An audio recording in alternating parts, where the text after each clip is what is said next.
আসসালামু আলাইকুম। আমি এখন একটি ভিডিও দেখাবো।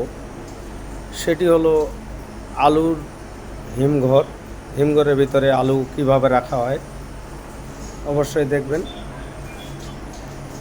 আলুর হিমঘরে আলু কিভাবে রাখা হয় অবশ্যই দেখতে পাবেন। কতটা ঠান্ডা অবশ্যই অনুভব করবেন। এটাই হলো হিমঘর। এই যে আলু কিভাবে রাখা হয়েছে সকল দাদাভাইগুলি দেখবেন। এইভাবে হিমঘর হিমঘরে স্টোরে রাখা হয়। বুয়া বিক্রি হয়ে গেল মোর রে। অবশ্যই পুরো ঠান্ডা।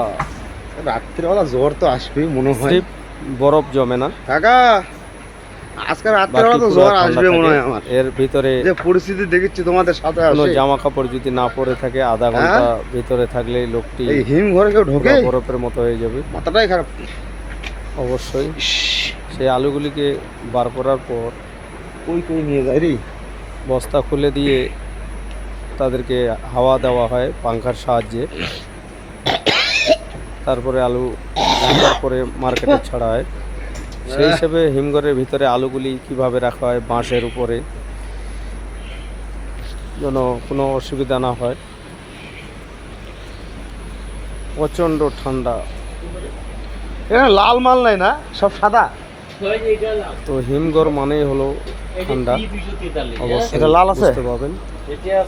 লাল হয়। 56টা মাল, শালা মাল 56টা তো দেখা যায়। দেখবেন ফটোগুলি ভালো করে। হয়েছে লাইট মারতে